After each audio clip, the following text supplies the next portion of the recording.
Assalamualaikum warahmatullahi wabarakatuh. Perkenalkan, nama saya Nurul Hinjra dengan NIM H03220027 dari kelas Pendidikan Biologi A.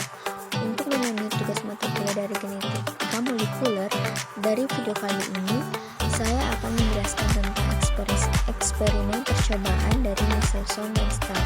Berikut adalah mekanisme percobaan dari Michelson dan Stahl, di mana Michelson dan Stahl ini menggunakan bakteri Escherichia coli atau E. coli dan menumbuhkannya dalam media yang mengandung nitrogen berat, yaitu isotop nitrogen 15 atau N15. Ini membuat DNA bakteri mengandung N15 yang lebih berat dibandingkan nitrogen normal atau N14. Selanjutnya, pemindahan ke media nitrogen ringan atau N14. Setelah bakteri berkembang dalam media N15 untuk beberapa generasi, mereka dipindahkan ke media yang mengandung nitrogen ringan atau N14. Saat replikasi DNA terjadi, N14 akan digunakan dalam sintesis untai DNA baru. Pemutaran dengan sentrifugasi. Setelah waktu tertentu atau satu kali lebih siklus replikasi, sampel DNA diambil dan diukur menggunakan teknik sentrifugasi gradien densitas dalam larutan cesium kloride atau CSCl.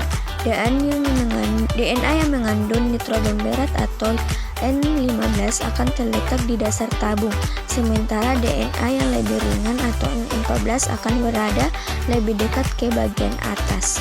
Dapat dilihat dari tabel yang terdapat pada gambar. Nitrogen berat atau N15 yang berwarna merah dan nitrogen ringan atau N14 yang berwarna orange. Pemantauan generasi DNA dimulai dari generasi 0, di mana semua DNA mengandung nitrogen berat atau N15. Dapat dilihat pada gambar yang berwarna merah sebelum dipindahkan ke nitrogen ringan.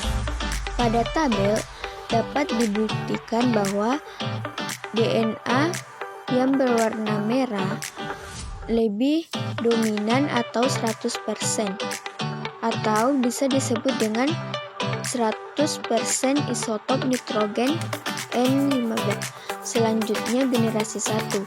Setelah satu siklus replikasi di medium nitrogen ringan atau N14, semua DNA terdiri dari satu untai berat N15 dan ringan N14. Dapat dilihat dari tabel terdapat warna campuran, yaitu 50% warna N15 atau nitrogen berat dan 50% nitrogen ringan atau N14 yang berwarna orange.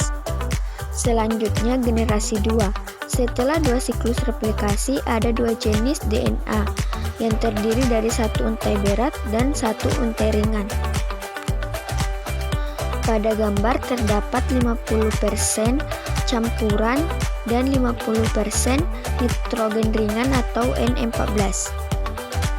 Selanjutnya generasi 3 dan 4. Semakin berjalannya waktu, semakin banyak DNA yang hanya mengandung nitrogen ringan atau N14, tetapi masih terdapat DNA hibrid atau jumlah yang lebih kecil.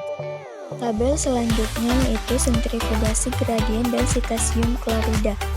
Sentrifugasi gradien dan sitasium klorida digunakan untuk memisahkan DNA berdasarkan berat atau kepadatan. Semakin DNA mengandung nitrogen berat atau N15, semakin rendah pula posisi pada tabung sentrifugasi. Pada generasi 0, di mana DNA terletak di bagian bawah tabung karena seluruhnya terdiri dari nitrogen berat atau N15, sehingga dapat disimpulkan pada generasi 0 ini terdapat nitrogen 15 yang berjumlah 100%. Adapun generasi 1, di mana DNA bergerak ke posisi yang lebih tinggi dari generasi 0 karena DNA ini terdiri dari campuran atau dihibrid, yaitu nitrogen berat atau N15 dan nitrogen ringan atau N14, sehingga dapat disimpulkan pada generasi 1 ini berjumlah 100% dari campuran atau bersifat dihibrid. generasi 2, di mana sebagian DNA berada di posisi tinggi karena mengandung nitrogen 14 dan sebagian mengandung nitrogen 15. Pada generasi 2 ini terdapat 50% nitrogen ringan dan 50% nitrogen berat. Pada generasi 3, di mana dapat dilihat nitrogen ringan lebih dominan daripada nitrogen berat, yaitu 75% nitrogen ringan dan 25% nitrogen berat.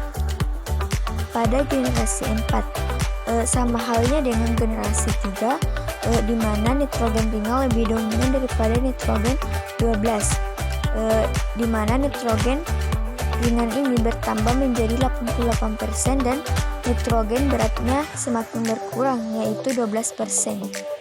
Sehingga dapat disimpulkan bahwa nitrogen ringan lebih dominan daripada nitrogen berat.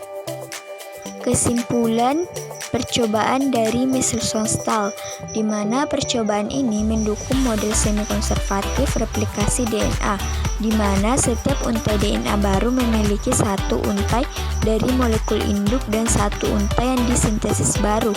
Ini membuktikan bahwa dalam setiap siklus replikasi, setiap molekul DNA yang baru terdiri dari satu untai tua dan satu untai baru. Sekian video singkat penjelasan dari saya mengenai eksperimen percobaan Michelson dan Stahl. Semoga dapat bermanfaat bagi